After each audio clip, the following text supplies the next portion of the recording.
What's going on, guys?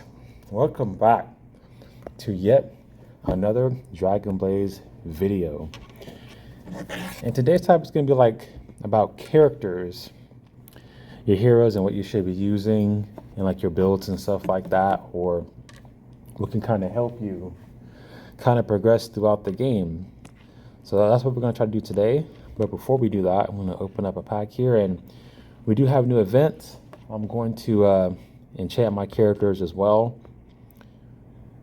Hopefully everybody's doing well. This is a video brought by one of the I guess my subscribers who commented in my last video, but like what optimize heroes you can build, like 2 tanks, a healer, and 2 tanks, a healer, a dual wielder, or 3 enchanters, a healer, a dual wielder, or a warrior, enchanter, archer, dual wielder, mage, all that good stuff. This kind of stuff is gonna help you go through your runs in this game. But yes, we have new events. We have Hero Galley Challenge, so make sure you be active doing that. Hero Enchant event, which we're about to do right now. Your Arena Challenge event. Your login's over. Your Zodiac, your Encourage event, your Caldon event, which is awesome. And if you're in a guild, you'll be able to get a lot more resources because of the reduction points ability that you can purchase. The Tower of Secrets, your mining, and then the shop. This is what I've been waiting for. So the shop is an awesome thing to have, and to get 2 more slots you have to pay 30,000 rubies. Is definitely worth it. You get a lot of cool stuff here. Make sure you save your coins. That's on the top row. Focus on the bottom row for mostly. Spending your rubies here is going to be pretty awesome. Special hero card 6 summon, which is nice. You get your Souls of Gaia, you get your prime summon. So this is where you want to actually spend some rubies. Actually, I've been wanting to spend some a little lately, so this is the best part and the best time to spend some. As you purchase these, you can do your reset, which costs 1,000, to try to get some else you may want, which is nice. I'm definitely gonna buy that. So it's kind of cool. This is why I say try to save your rubies. And the best time to actually spend your rubies is when the secret shop comes around, which is going to be here for a little while, and then to open up for hero packs. Now, if you are new, definitely do your hero summons. So your 9 hero summon would you can definitely do that. That would be a good idea for new players. Your 9 hero summon, I would definitely spend rubies there. Your equipment, both for your first impact and just for all your characters in general, is your Raws. And then the platinum summons, I don't recommend that.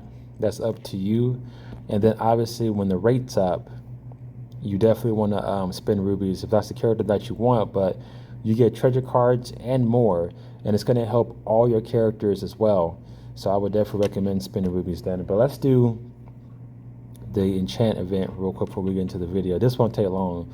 And this time we're going to power up some heroes, or probably maybe 1. So I've been saving for a long time. So we're going to enchant her and see how far we get. Let's see how much power we get. Level 19, which is perfect. We have a new skill, which is actually not bad. Increased physical attack by 812%, additional boss damage by, that's actually not bad. This is actually really, really good. That's actually not bad. We're almost at 900,000 power. That's not bad. Let's see where we are here now. Okay, so we're gonna have to keep enchanting. Yeah, let's definitely keep enchanting for sure. And we have a hero collections here. We're definitely going to power up some heroes here as well, so might as well. I might do it for a few more times. Level 42, she's getting up there in power. That's actually a pretty nice ability. Whew, man, it's insane. Almost at 1,000,000 power when it comes to her, which is insane. We're getting, actually, I should do like a mass power up. I want to do it individually at the very moment. Because we need to get my characters a little bit stronger, and you tend to want to save your cards for a long time and then increase your team's power, because you're not going to get an immediate power boost quickly.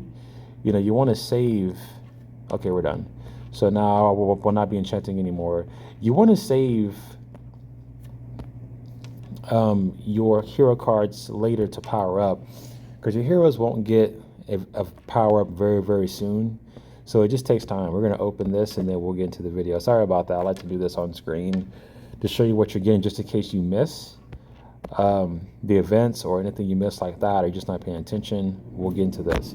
So the characters you should be using, it really just depends. I was actually stuck here today, and you see my team down here. So she is basically a tank.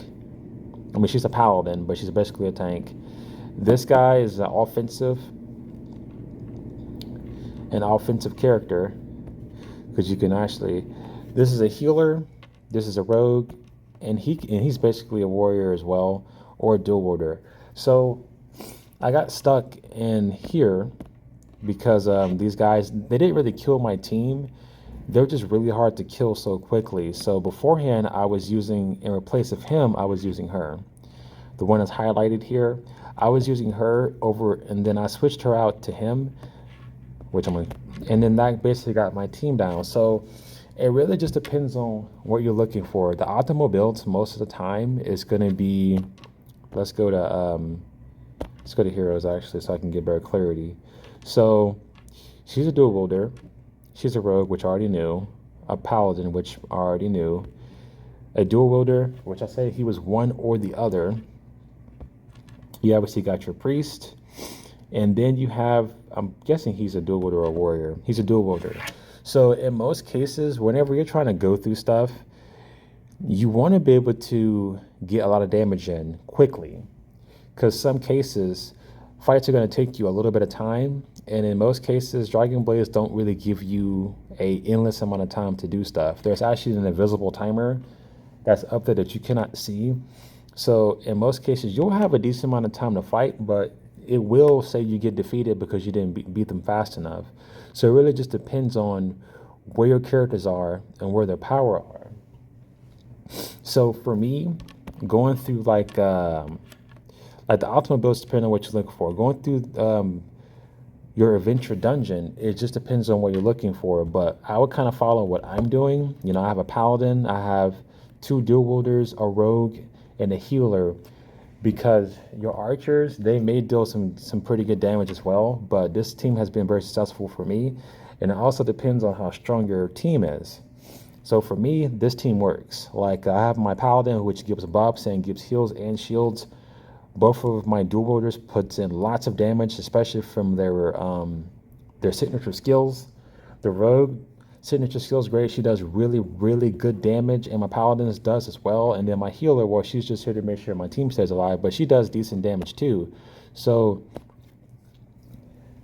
it really just depends. So now, if your games are lasting for a very, very, very long time, you could use enchanters that would help you, but I would recommend basically running one paladin, one rogue, 2 dual wielders, and a healer.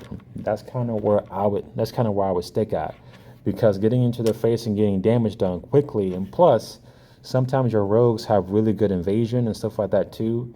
And it also depends on how your character is set up and what equipment you have for them. So it's not all the time about the optimal build.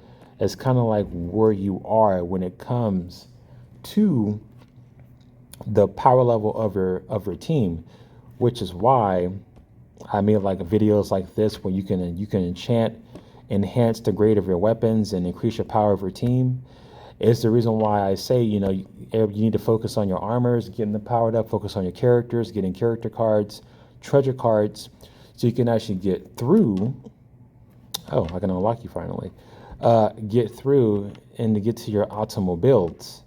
That's really going to help a lot for your team. I'm happy to have Book of Heroes finally for her a lot. That's going to help out a bunch, because the more things you have, the better. Like I'm doing really well because all the videos I've done, like my runes are maxed out. I'm enchanting those to give my teams better abilities.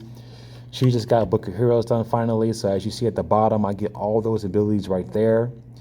I mean, increase the attack of all allies upon using active skills by 600%.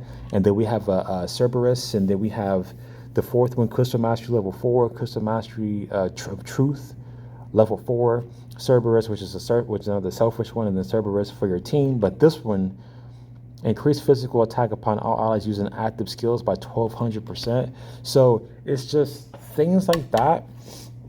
It's going to help you. You know, your optimal builds will be, like I said, the first one. You can also go no healer if you feel like you can get through without your characters dying. You can go two dual wielders or two warriors, a paladin, an archer, and a rogue, because they're going to do the most damage quickly.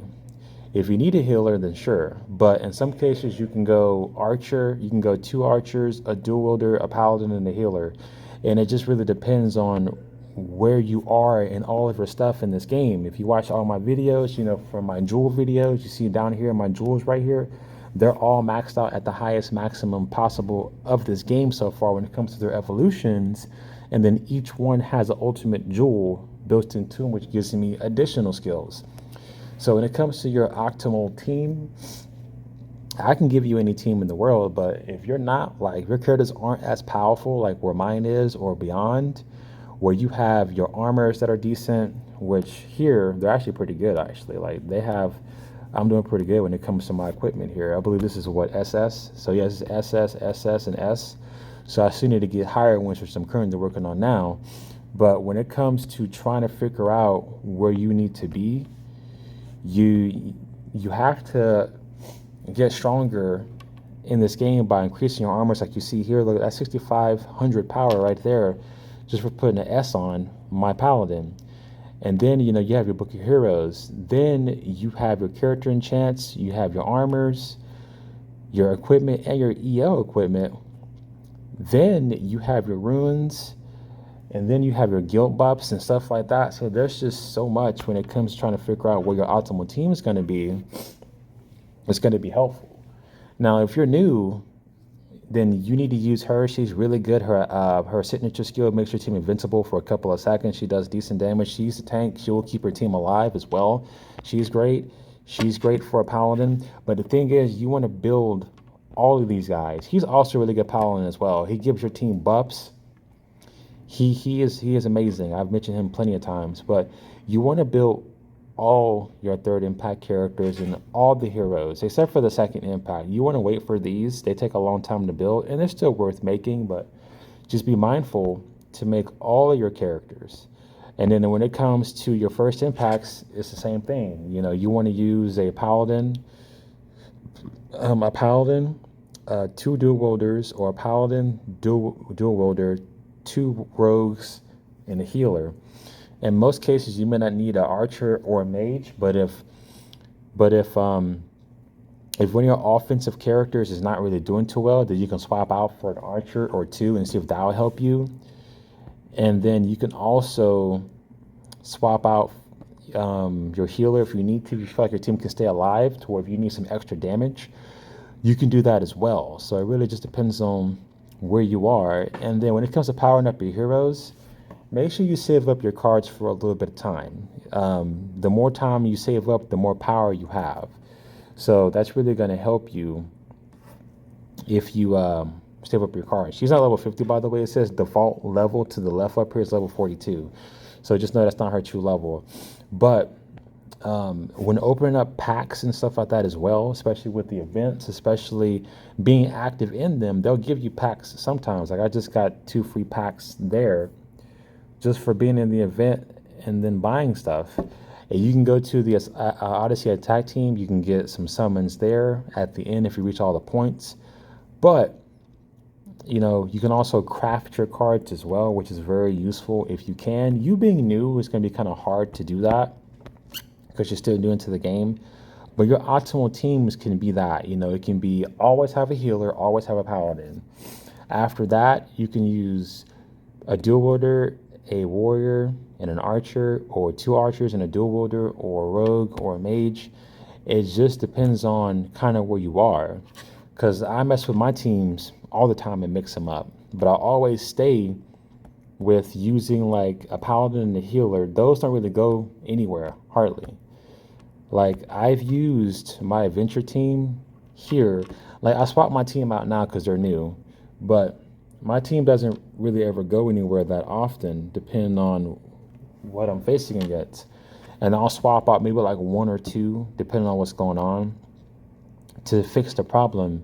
But you always want to have good damage. You always want to have a good paladin that's going to support your team while also dealing some damage. So she's okay for that. She's phenomenal for that. Helios is phenomenal for that as well. And then there's others that will help you, and archers and stuff like that. So always go with healer, paladin. Start there. After that, put in like a dual wielder or a rogue or a warrior. You can try that lineup. If it doesn't work, try doing double dual wielder and an archer. And then if that doesn't work, then flip flop until you find something that will work. But if your characters aren't really that strong, if they don't have the equipment they need, your runes where they need to be, your certain characters you're not using that gives you buffs, having being buffs in the guild, like all that stuff correlates with you kind of progressing through the game and getting through that, especially in your challenger dungeon. I'm still finagling with this as well. I haven't really gone through this much. I have to actually refix up my team, and I'll eventually go through this. Actually, I'll just do that now, actually, because I have new characters I actually want to try out anyway. So we're going to take you out for you. We're going to put you in for you, and then we're going to put in you for here. So that'll be my team to try out for that when I mess with that some more. But that's basically going to be the video. Try that and see if it works for you, because you have to finagle with your team. I'm always changing my characters. You're not going to have a optimal team that's going to get through everything in this game. Sorry to tell you that. It's not going to work. And then save up your characters cards for a little while. Buy packs, save up, craft if you can. I already showed you how to do that on many different videos. And then just power up your characters. Make sure you're getting your runes and saving up for a while for that. Powering up your characters. Get your armors and equipments. Those will power up your characters. Make sure your regular equipment is getting stronger as well by buying equipment packs to get your characters where they are. Make sure you're getting your jewels where they are as well. All of my characters in each class have ultimate jewels. The very last ones. Every class I have has max jewels. Everyone. And it's the reason for that is because they allow you to have additional attributes. But definitely do that. That's going to help you dip your toes and everything like that to help you get through the game. Being in the guild helps out too, because you get buffs. You see the guild buffs here? Actually, no, it's not guild buffs. Come on, give me to my guild buffs, please. Okay, for some reason it's not getting me there. We'll just go to my guild. Go here, and then actually they're not even here. So let's apply those. So yeah, increase main stats of heroes by 300%. Increase HP of heroes by 300%. That's more buffs right there. So if you want to join my guild, let me know. But that's today's video. I hope it helps you in all your adventure dungeons and your daily dungeons. And plus, whenever you're doing your world bosses and stuff like that, your world boss, it'll tell you what characters you need to be using based off rank. See, rank 3, rank 4, rank 5, rank 8, rank 10, rank 11, rank 12, 13, and so forth and so forth. Those are the characters you want to be using, but make sure you have an optimal build, like, a paladin, 2 dual warriors, 2 dual wielders, 2 warriors, 2 mages, 2 archers, whatever. Make sure you have a mixture of those to get your power through that. And I'll make a video eventually about this too. I'll start making videos about that as well, but I don't want to make this video too long. There's a lot to talk about, a lot to cover, but I hope you guys enjoyed this video. Until next time, stand by for the next one.